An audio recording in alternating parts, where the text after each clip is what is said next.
चलो हम माखन चुराने के लिए चले। तो अन्य ग्वाल वालों ने कहा कि भैया क्या तुम्हारे घर में माखन की कमी है? 9 लाख गैया नंद बाबा के, केवल नंद बाबा के यहाँ ही 9 लाख गैया है, और जिस श्यामा गैया का कन्हैया दूध पीते हैं वो गैया ही इतना अधिक दूध देती है, इतना अधिक माखन उसी से तैयार हो जाता है। किसी के यहाँ भैया चोरी करने की क्या आवश्यकता है? कन्हैया कहते हैं अरे नाय भैया, अपने घर को माखन खाते खाते तो हम ऊब गए हैं, थोड़ा दूसरे के घर का माखन खा के देखते हैं। सबको सावधान करते हैं कि भैया माखन ऐसे मांगने से नहीं मिलेगा, एक दिन तो मिल जाएगा पर रोज रोज कौन देगा? तो हम माखन चोरी करेंगे, चोरी करके खाएंगे। अच्छा भैया, लेकिन चोरी करना तो हमको आता नहीं।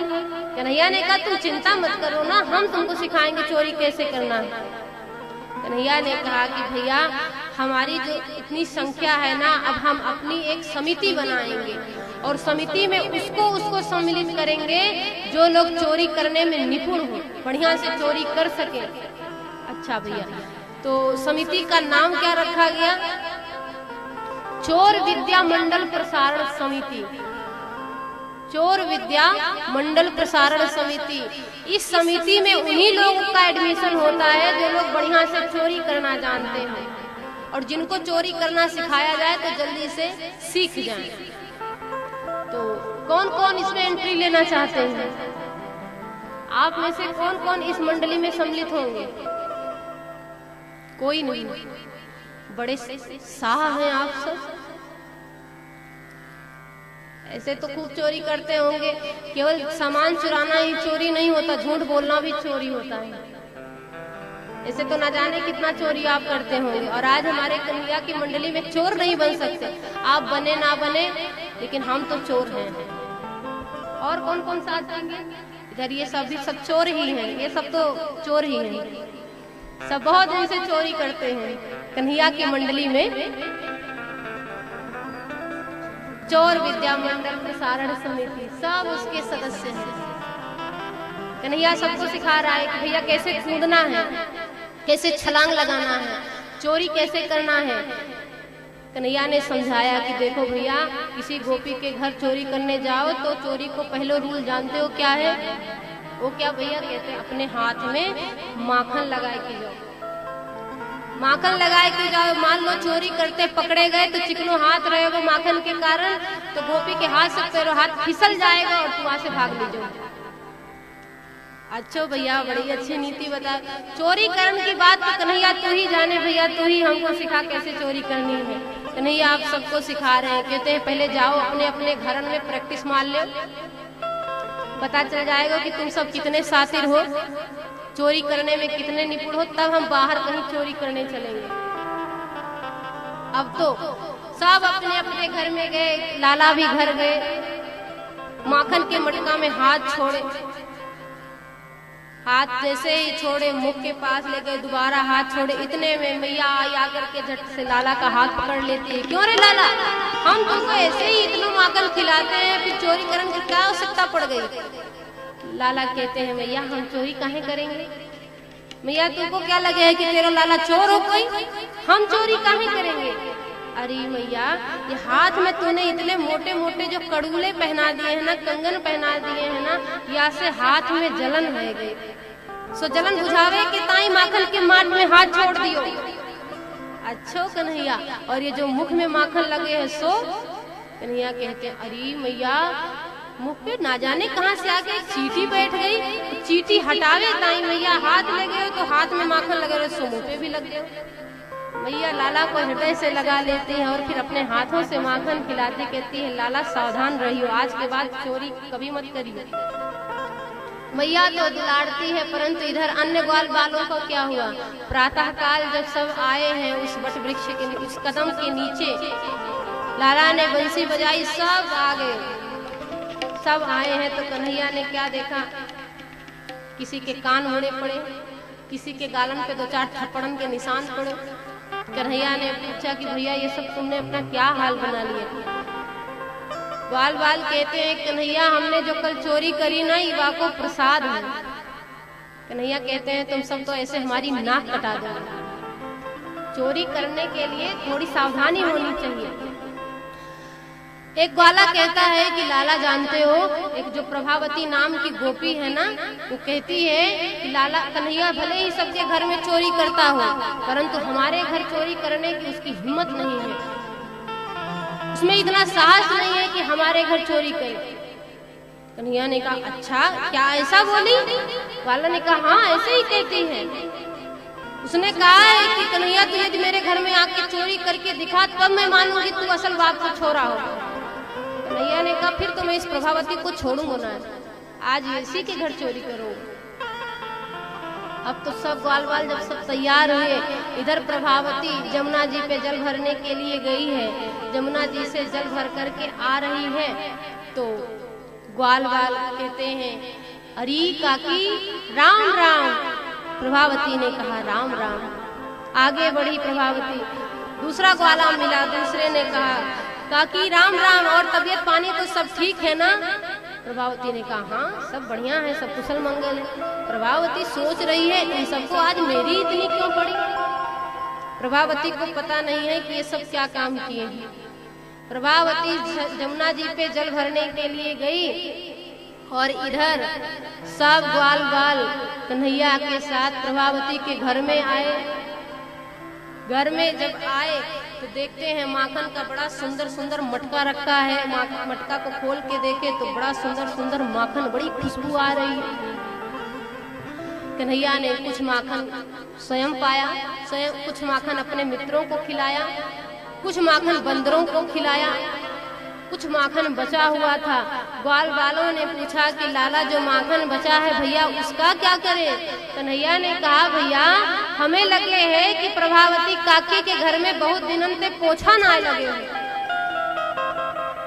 उस माखन के माट को सबने लुढ़का दिया। अब तो पूरे फर्श पर माखन का लेप। सब ग्वाल बाल घर के बाहर धीरे से निकल आए, दरवाजा बंद किए। घर के बाहर माता गौरी का मंदिर है, मंदिर के पीछे जाकर के छिप गए और वहीं से मना रहे हैं गौरी मैया इस घर में जो सबसे पहले घुसे वाकी रक्षा करिए।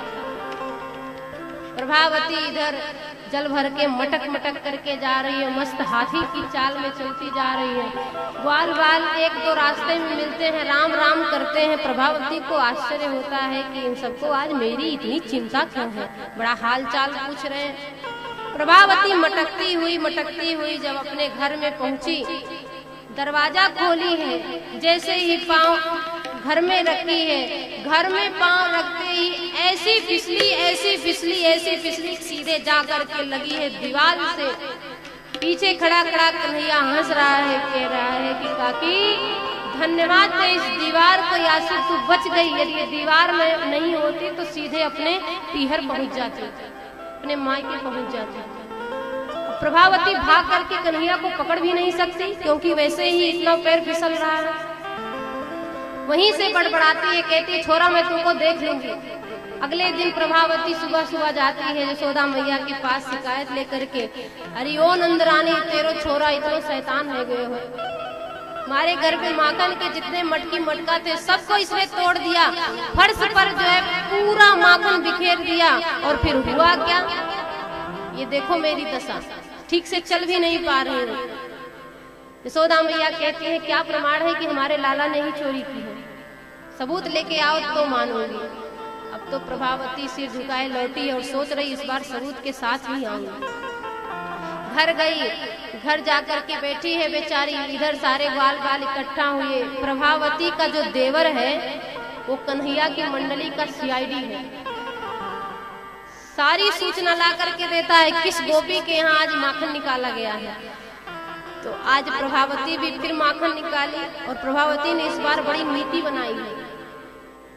इस बार वो माखन ऐसे नहीं रखेगी, माखन को निकाली है और उसको निकाल करके छीके पर बांध दी है, छीके से बांध दी है और बांध करके उसमें घंटी बांधी, छीके पर रखकर घंटी बांधी है और सोची है कि जब चोरी करने कन्हैया आएगा घंटी बजेगी और मैं तुरंत उसको पकड़ लूंगी, तब नंदरानी के पास लेकर के जाऊंगी। ऐसा करके प्रभावती घर में ही जाकर के छुप गई है, छुप करके बैठ गई है।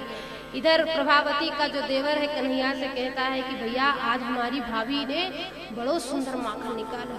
कन्हैया कहते हैं अरे भैया अभी उसको चोट लगी है, उसको आराम करने दे, फिर कभी चलेंगे माखन लेने के लिए। पर ये हट करता है अरे नहीं नहीं भैया हम तो माखन आज ही खाएंगे, कल माखन पुराना हो जाएगा भैया, फिर वह स्वाद ना मिलेगा। कन्हैया अभी चल भैया। हट करता है। तब लाला अपनी मंडली के साथ प्रभावती के घर में जाते हैं। उन्होंने सिर ऊपर उठाया तो क्या देखा कि पहले तो माखन इतना ऊपर रखा गया है और उसके बाद उसमें घंटी बंधी है। कन्हैया ने हाथ जोड़ा, घंटी से प्रार्थना की, देवी यदि आप हमारी सच्ची सेविका हो तो बजिएगा मत, हम माखन चुराएं, अपने ग्वाल वालों को खिलाएं, बजना मत। घंटी ने कहा जो आज्ञा स्वामी। अब इतना ऊंचाई पर वो छीका बधा है, लाला पहुंचे कैसे? तो बड़े बड़े ग्वाल वाल नीचे, उनके ऊपर उनसे छोटे ग्वाल वाल चढ़े, उनसे ऊपर उनसे छोटे ग्वाल वाल चढ़े और सबसे ऊपर कन्हैया,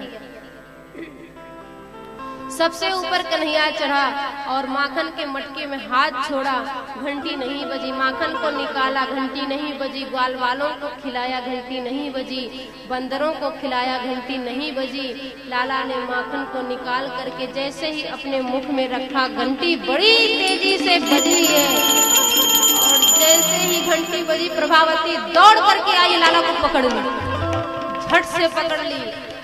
कन्हैया प्रभावती की ओर देखता है, कहता अरे काकी मैं तो तू को पागल समझो, तू तो बड़ी चतुर निकली। प्रभावती कहती बस बस अब तक जितना बचना था तू बच लिया, पर अब तुझको मैया से कौन बचाएगा, आगे आगे देख क्या होता है। कन्हैया ने कहा वो तो हम देखेंगे ही कि आगे क्या होगा, पर मुझको पहले यहाँ से बतलाना दो। घंटी की ओर देखा लाला ने और कहते हैं क्यों री घंटी, क्यों री घंटी बात न मानी, तू तो नेक सुने ना। तूने क्या किया, मैंने तुझको मना किया था ना कि बजना मत। घंटी ने कहा स्वामी आपने अपने ग्वाल वालों को माखन खिलाया, मैं नहीं बजी। अपने बंदरों को माखन खिलाया, मैं नहीं बजी। तुमने ठोक ठोक के मेरा सिर फोड़ डाला, पर मैं नहीं बजी। पर प्रभु शास्त्र कहते हैं कि जब भगवान को भोग लगता है तो घंटी जरूर बजनी चाहिए। घंटी बोली सुनो श्याम, बिन घंटी भोग लगे ना, मैं तो मर जादा निभनिया, पकड़ो री शाम को। एक दिन ग्वालिन सब जुरनिया, पकड़ो री शाम को। एक दिन ग्वालिन सब जुरनिया, पकड़ो री शाम को। ग्वालिन सब जुरनिया, पकड़ो री शाम को। पकड़ो री शाम को, हाँ पकड़ो री शाम को। पकड़ो री शाम को, हाँ पकड़ो री शाम को। एक दिन ग्वालिन सब जुरनिया, पकड़ो री शाम को। एक दिन ग्वालिन सब जुरनिया, पकड़ो री शाम को।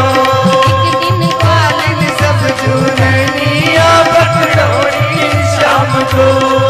पकड़ो री शाम को, पकड़ो री शाम को। याने कर दी भेद खुलनिया। कन्हैया ने कहा अरे घंटी तू तो मेन टाइम पे धोखा दे गई, अब क्या होगी हमारी, अब तो मैया की डंडी पड़ेगी ही पड़ेगी। प्रभावती हाथ पकड़ी और बड़ी प्रसन्न है कि आज तक इसको किसी ने नहीं पकड़ पाया, पर आज इसको हमने पकड़ लिया। अब इसको मैया की डंडी पड़ेगी तब बात समझ में आएगी। चोरी करते करते इसकी आदत बिगड़ गई थी। प्रभावती लंबा सा घूंघट की है, क्योंकि बड़े बुजुर्गों के सामने सिर खोल के चलना उचित नहीं है, ऐसा नियम था। परंतु अब तो ये नियम बड़ा पुराना हो गया। अब तो सिर खोलने में ही, सिर खोल के चलने में ही लोग अपनी शोभा समझती हैं। परंतु आज भी ब्रज में ऐसा नियम है।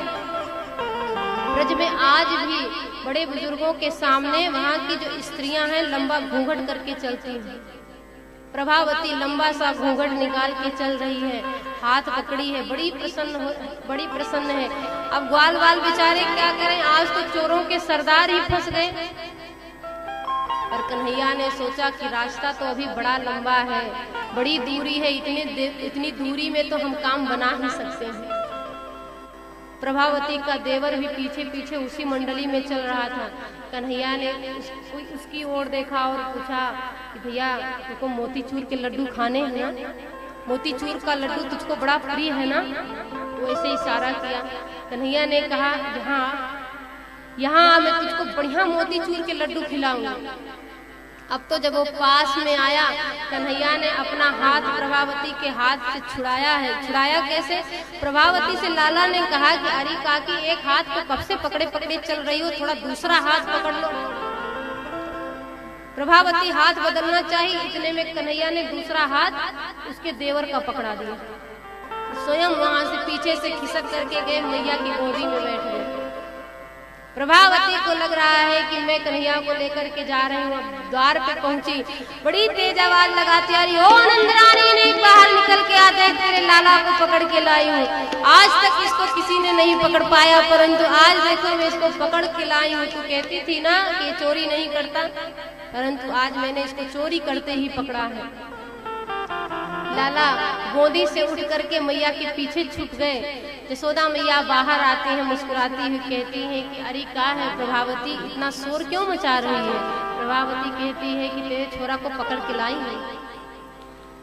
नंदरानी ने कहा कहाँ है हमारा छोरा, आगे तो कर।